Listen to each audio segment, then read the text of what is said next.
بسم اللہ الرحمن الرحیم۔ السلام علیکم سامعین۔ یہ تب کی بات ہے جب میں 9 سال کی تھی۔ ہمارے قصبے سے 15 کلومیٹر کے فاصلے پہ میرے چچا کا کئی ایکڑ رقبے پہ پھیلا ایک پرانا فارم ہاؤس تھا، جسے میرے دادا نے اپنی جوانی میں انتہائی سستے داموں خریدا تھا۔ یوں لگتا تھا جیسے فارم کا اصل مالک بس اس سے جان چھڑانا چاہتا تھا، اور اس نے نہایت ہی کم قیمت پر اس فارم کو بیچ دیا۔ اب اس فارم کو چچا جان نے 2 حصوں میں تقسیم کر رکھا تھا۔ بڑے حصے میں سورج مکھی اور کارن کی فصل اور سبزیاں کاشت کی جاتی تھیں، جبکہ فارم کے وسط میں ایک لکڑی کی باڑ سے پارٹیشن کر کے مویشی پالنے کا احاطہ بنا دیا گیا تھا۔ چچا نے فارم کے لیے کوئی ملازم نہیں رکھا تھا، بلکہ خود اور اپنے 20 سالہ بیٹے ارحم کے ساتھ فارم پر مصروف رہتے تھے اور خود ہی سارا کام سنبھال رکھا تھا۔ آبادی سے دور پرسکون اور خاموش جگہ تھی۔ ہم پوری فیملی ہر دوسرے ویکنڈ پہ چچا کے ہاں جاتے۔ ان کا گھر فارم ہاؤس کے دروازے کے عین باہر دائیں جانب کو تھا۔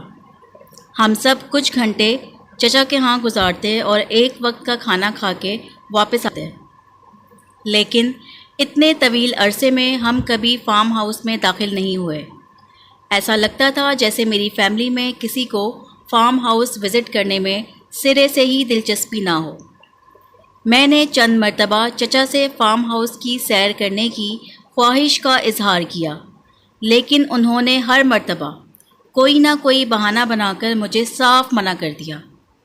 لیکن اس سے پہر جب ہم چچا کے گھر تھے اور موسم بہت اچھا تھا تو مجھے فارم میں داخل ہونے کا موقع مل ہی گیا، مگر یہ میری زندگی کی ایک بھیانک غلطی ثابت ہونے والی تھی۔ حسب معمول سب کھانا کھانے کے بعد چائے پیتے ہوئے خوش گپیوں میں مشغول تھے۔ وہاں چونکہ میرا ہم عمر کوئی نہیں تھا، اس لیے اکثر و بیشتر میں بور ہوتی رہتی تھی۔ اس دن بھی بوریت کی وجہ سے میں چپکے سے اٹھ کے باہر صحن میں آ گئی۔ صحن سے چند فٹ کے فاصلے پہ فارم ہاؤس کا مرکزی پھاٹک صاف نظر آ رہا تھا، اور اس دن اس پھاٹک پر باہر سے وہ بھاری تالا نظر نہیں آ رہا تھا جو اکثر و بیشتر وہاں لگا رہتا تھا۔ میں نے ادھر ادھر دیکھا اور کسی کو بھی اپنی طرف متوجہ نہ پا کے خاموشی سے گھر سے باہر قدم رکھ دیا اور پھاٹک پر پہنچ کے دروازے کو دھکیلا، لیکن وہ بھاری دروازہ اپنی جگہ سے نہ ہلا۔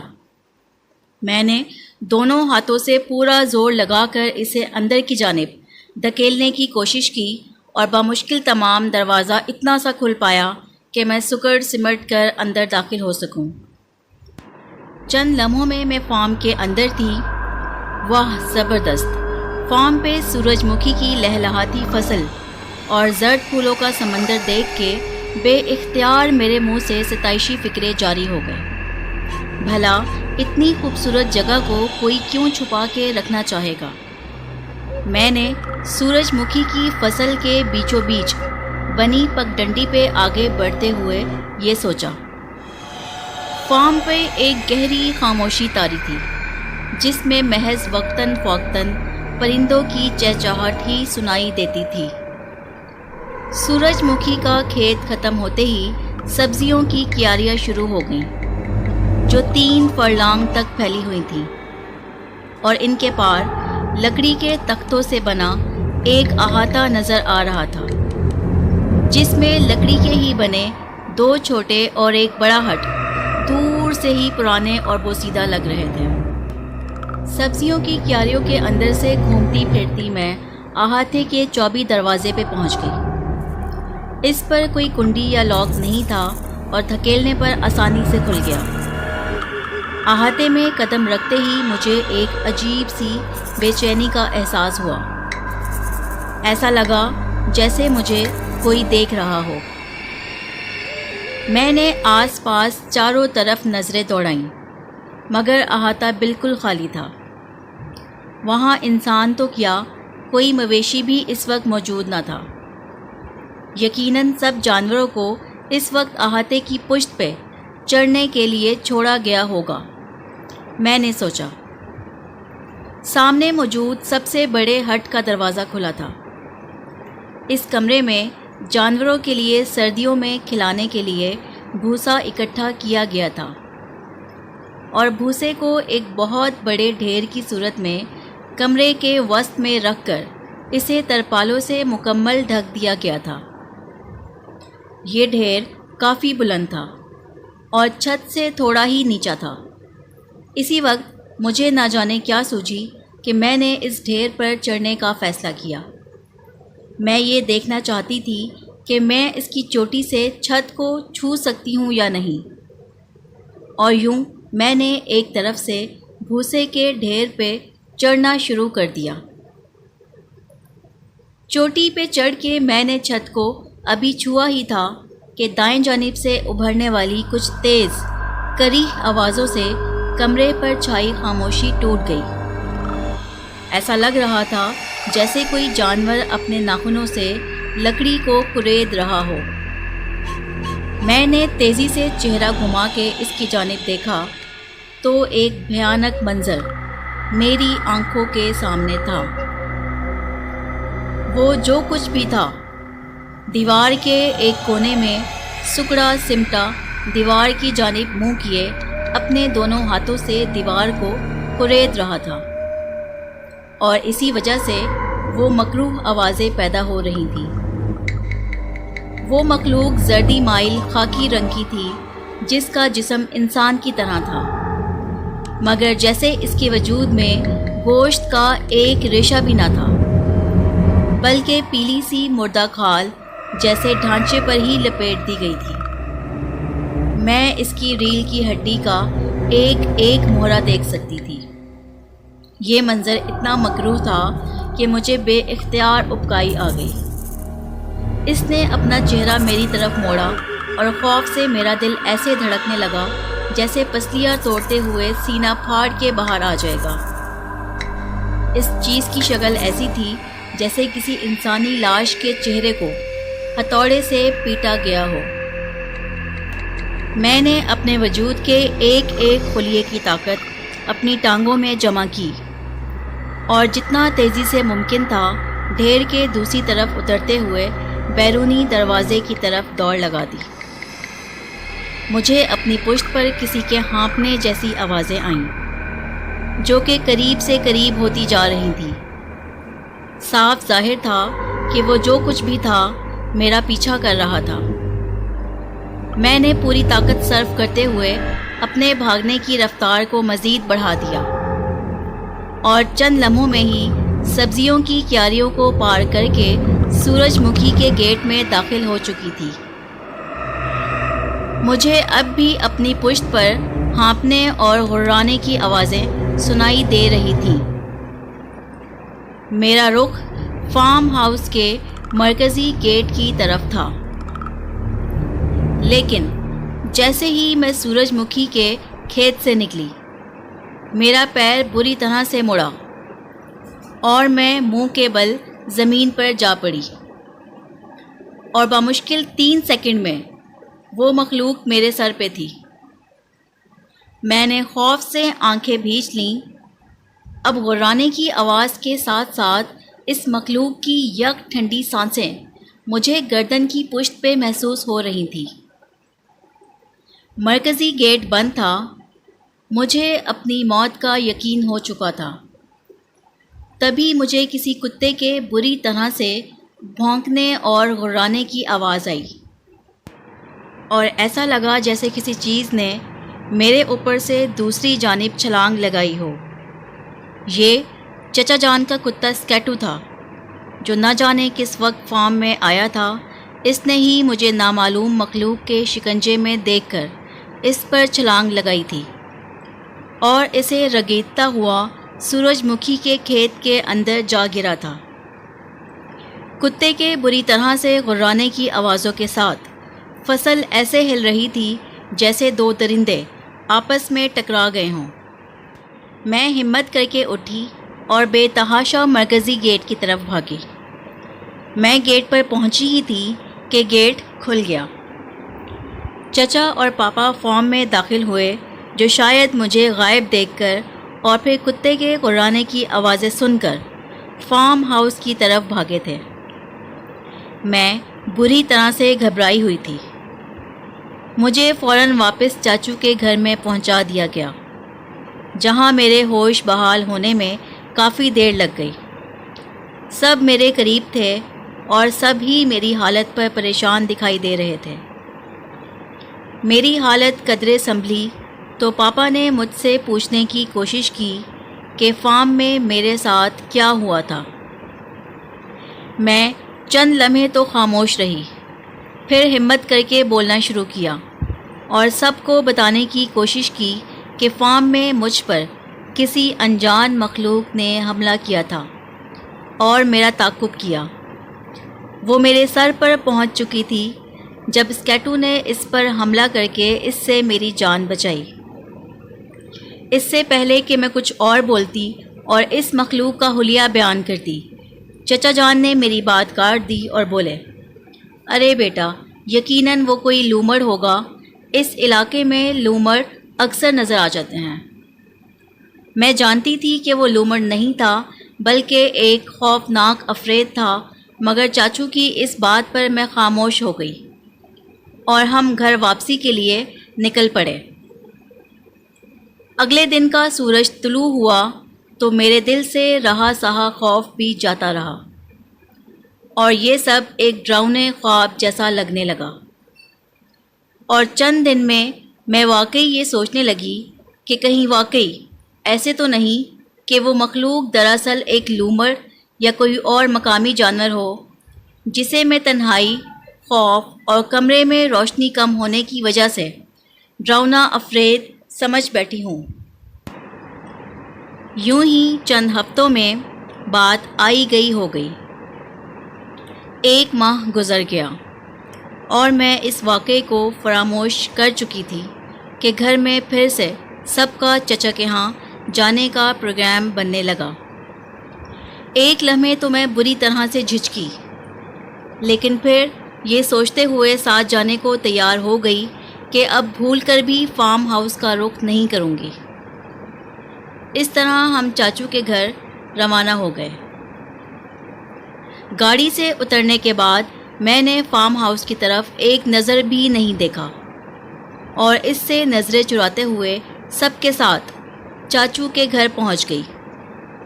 سب کچھ ایک دم نارمل تھا، گویا وہ واقعہ سب کو ہی بھول چکا ہو۔ میں چچا کے گھر سب سے ملنے کے بعد کچن میں چلی گئی، جہاں میری چچی کوکنگ میں مصروف تھیں۔ بیٹا اوپر جاؤ اور اسٹور روم سے اس میں چینی بھر لاؤ پلیز، آنٹی نے مجھے ایک جار پکڑاتے ہوئے کہا۔ میں جار پکڑے چوبی سیڑھیاں چڑھتے ہوئے دوسری منزل پر جا پہنچی۔ اسٹور روم گیلری کے اختتام پر تھا۔ گیلری میں نیم تاریکی کا سما تھا۔ میں نے اسٹور روم کا دروازہ کھولا اور اندر داخل ہوئی۔ چینی سے بھری پیٹی سامنے ہی پڑی تھی۔ میں اسے کھول کے جار میں چینی بھرنے ہی لگی تھی کہ وہی لمحہ تھا جب میں نے کمرے میں ایسی آوازیں سنی جیسے لکڑی کی کسی چیز کو ناخنوں سے کریدا جا رہا ہو، اور میری نظریں خود بخود کمرے کے چوبی شیڈ کی طرف گھوم گئیں، جس پہ وہی عفریت بیٹھ کر پشت میری جانب کیے دیوار کو کھرچ رہا تھا۔ میرے ہاتھ سے جار چھوٹ کر زمین پہ جا گرا۔ نہیں، پھر سے نہیں۔ میں نے چیخنے کی کوشش کی، لیکن میری آواز نے میرا ساتھ نہ دیا۔ مجھے ایسے محسوس ہوا جیسے میرے جسم میں جان نہ رہی ہو۔ میں نے پلٹ کر دروازے کی طرف بڑھنا چاہا تو مجھے لگا جیسے میرے قدم من کے ہو چکے ہوں۔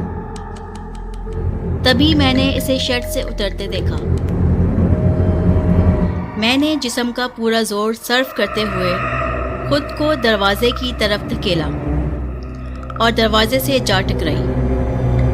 دروازہ کھل گیا اور میں ایسے زمین پہ گر گئی کہ میرا آدھا جسم کمرے میں اور آدھا گیلری میں تھا۔ تبھی مجھے کسی نے بازو سے پکڑ کے جھٹکے سے اپنی طرف کھینچا اور میرے حلق سے چیخ نکل گئی۔ بیٹا گھبراؤ نہیں، یہ میں ہوں۔ میرے کانوں میں چاچو کی آواز پڑی اور میری جان میں جان آئی۔ چاچو نہ جانے کب اوپر آئے تھے اور انہوں نے مجھے دروازے سے باہر گرتے دیکھا تو بازو سے پکڑ کے اپنی طرف کھینچ لیا۔ اب چاچو کی نظریں اسٹور کے اندر کا جائزہ لے رہی تھیں اور ان کے چہرے پہ خوف و فکر کے ملے جلے تاثرات تھے۔ بیٹا میرے ساتھ آؤ، مجھے تم سے کچھ بات کرنی ہے۔ چچا نے میرا ہاتھ پکڑ کے مجھے نیچے کی جانب لے جاتے ہوئے کہا اور میں ڈری سہمی ان کے ساتھ چل پڑی۔ چاچو مجھے ساتھ لیتے ہوئے واپس پہلی منزل پر آئے اور باہر صحن کی طرف چل دیے۔ بیٹا بھلے آپ ابھی بہت چھوٹی ہو، لیکن جو کچھ میں بتا رہا ہوں اسے غور سے سننا اور ذہن نشین کر لینا، کیونکہ معاملہ تمہاری زندگی اور سلامتی کا ہے۔ آج سے 50 سال پہلے یہ فارم ہاؤس تمہارے دادا نے ایک اجنبی شخص سے خریدا تھا۔ وہ شخص اتنی کم قیمت میں فارم ہاؤس فروخت کر رہا تھا کہ اتنی قیمت میں اس دور میں بمشکل 10 مرلے کا ایک گھر ہی خریدا جا سکتا تھا، اور اس کی وجہ ہمیں کئی سال بعد سمجھ آئی۔ جیسے ہی میں 17 سال کا ہوا، بابا نے مجھے بھی اپنے ساتھ فارم کے کام پہ لگا دیا۔ اس فارم پہ مجھے ہمیشہ ایک عجیب سا احساس رہتا ہے، ایسے جیسے مجھے ہر وقت کوئی دیکھ رہا ہو، اور ساتھ ہی اکثر مجھے فارم کے مختلف حصوں میں ایسی آوازیں سنائی دیتی جیسے لکڑی کو کسی نوکیلی چیز سے کریدا جا رہا ہو۔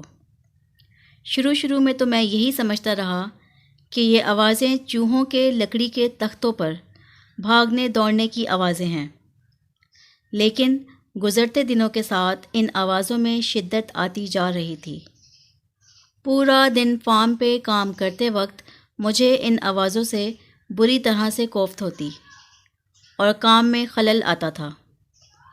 میں نے بابا سے اس کے بارے میں بات کی، لیکن انہوں نے ایسی کوئی بھی آواز سنائی دینے سے یکسر انکار کر دیا اور یہ کہا کہ ایسی آوازیں چوہوں اور گلہریوں کی ہی ہو سکتی ہیں۔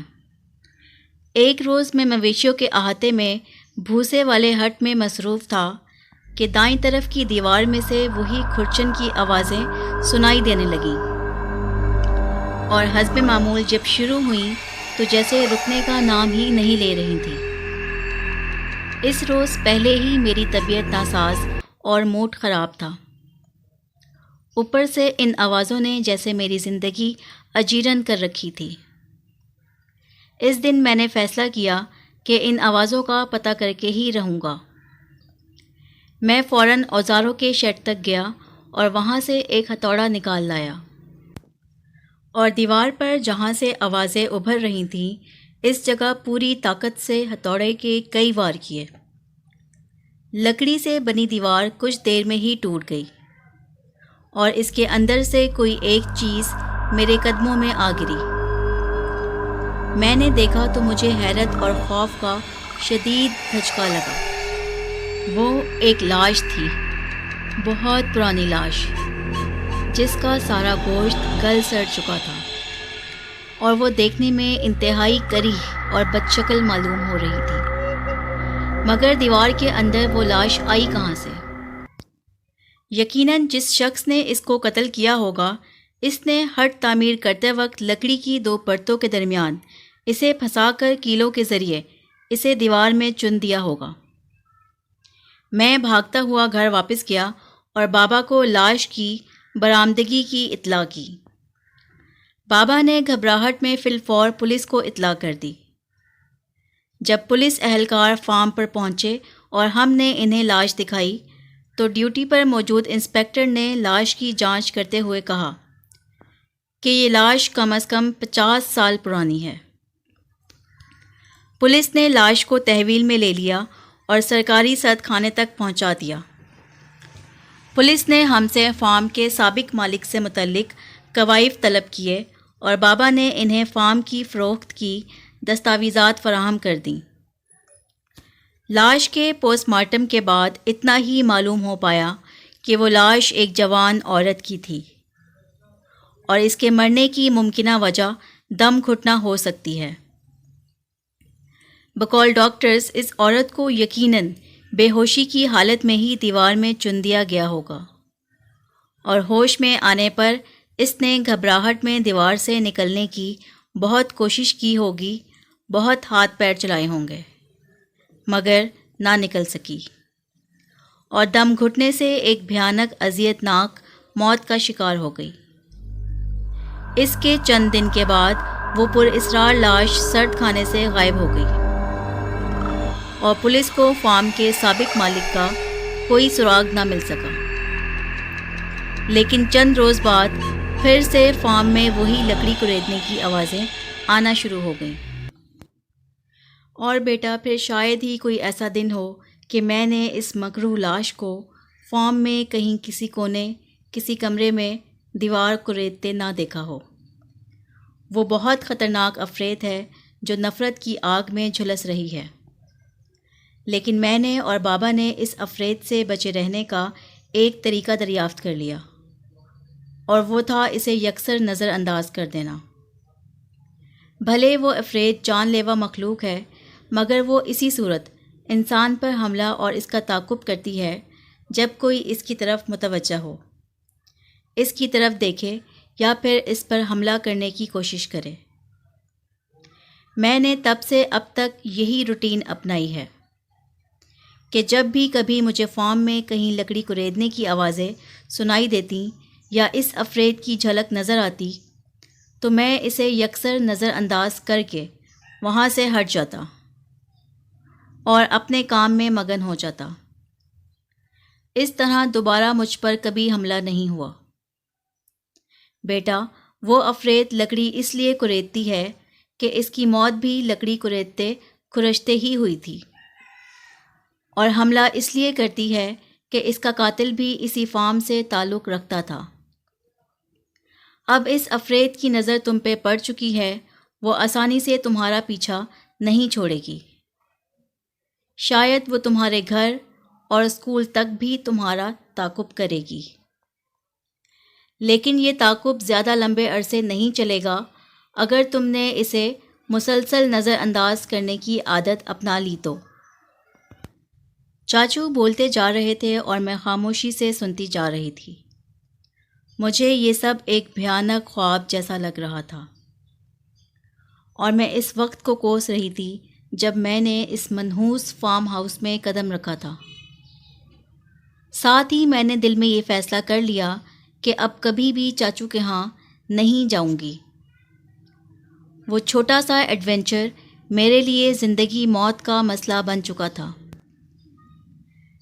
اس شام کو ہم گھر واپس لوٹ آئے اور تبھی سے میرے لیے خوف و وحشت کا ایک نیا دور شروع ہو گیا۔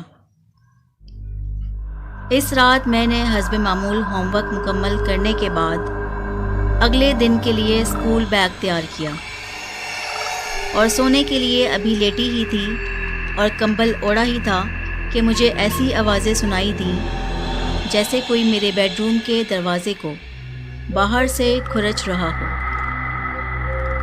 ساتھ ہی مجھے ایسی آوازیں سنائی دیں کہ جیسے کوئی کھڑکی کے شیشے پر انگلی سے دستک دے رہا ہو۔ میں نے چاچو کی ہدایت پر عمل کرتے ہوئے سختی سے آنکھیں بھینچ لیں اور کمبل کو خوب اچھی طرح سے اپنے گرد لپیٹ لیا اور آیات کا ورد کرتے ہوئے سونے کی کوشش کرنے لگی۔ کافی دیر تک وہ مکروہ آوازیں سنتے سنتے میری آنکھ لگ گئی۔ مجھے یہ بات گھر میں سب سے چھپا کر رکھنی ہوگی، چاہے کچھ بھی ہو جائے۔ میں کبھی بھی یہ نہیں چاہوں گی کہ وہ عفریت میرے گھر میں کسی اور پر بھی مسلط ہو جائے۔ میں نے جاگتے ہی سوچا۔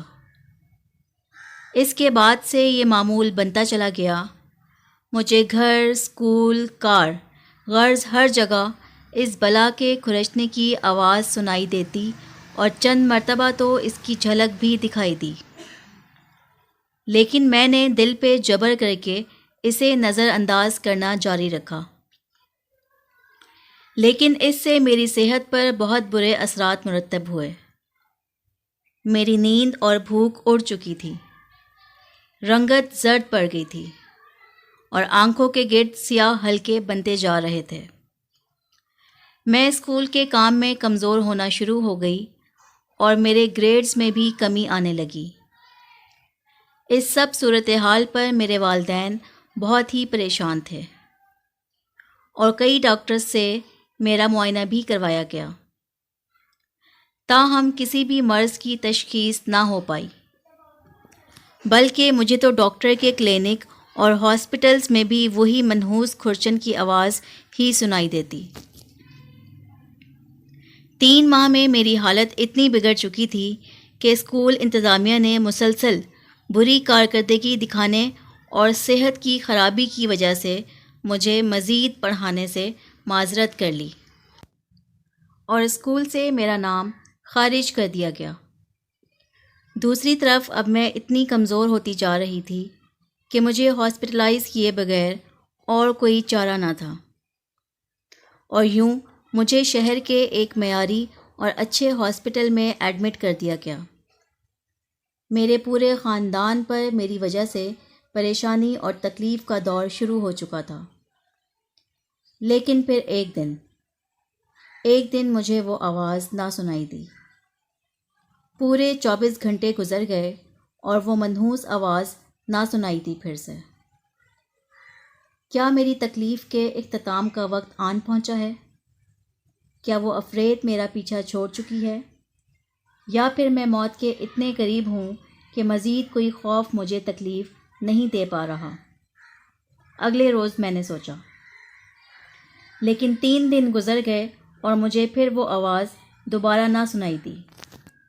10 سال بعد، اس واقعے کو 10 سال کا طویل عرصہ بیت چکا ہے، اور اس دن کے بعد نہ تو مجھے کبھی ایسی کوئی آواز سنائی دی اور نہ ہی کبھی اس مکروہ افریت سے سامنا ہوا۔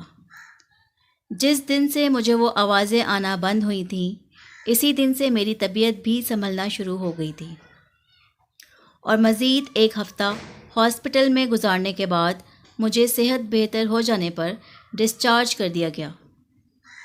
اس کے بعد میں کبھی چاچو کے ہاں نہیں گئی، اور تو اور میں نے دوبارہ اس اسکول میں بھی ایڈمیشن لینے کی کوشش نہ کی جس سے میری تلخ یادیں وابستہ تھیں۔ مجھے اس سے بھی اچھے اور معیاری اسکول میں بآسانی ایڈمیشن مل گیا تھا، اور اب 10 سال بعد میں ایک پروسیکیوٹر کی حیثیت سے اپنی عملی زندگی کا آغاز کر رہی تھی۔ چاچو نے 1 سال قبل اپنا فارم اور گھر کسی کنسٹرکشن کمپنی کو اچھے داموں فروخت کر دیا تھا، جنہوں نے فارم کو مسمار کر کے فارم اور اس کے ارد گرد کی وسیع زمین پر ایک ہاؤسنگ سوسائٹی کی بنیاد رکھ دی۔ چاچو نے ہمارے ہی شہر میں ایک گھر اور چند دکانیں خرید لیں، بقول ان کے اس عمر میں مجھ سے اب زیادہ محنت والا کام نہیں ہوتا۔ مجھے اس کمپنی، اس کے کارکنان اور اس ہاؤسنگ سوسائٹی میں کچھ عرصے بعد مکان خریدنے والوں سے دلی ہمدردی ہے، کیونکہ وہ سب یہ نہیں جانتے کہ بہت جلد ان کے ساتھ کیا کچھ ہونے جا رہا ہے۔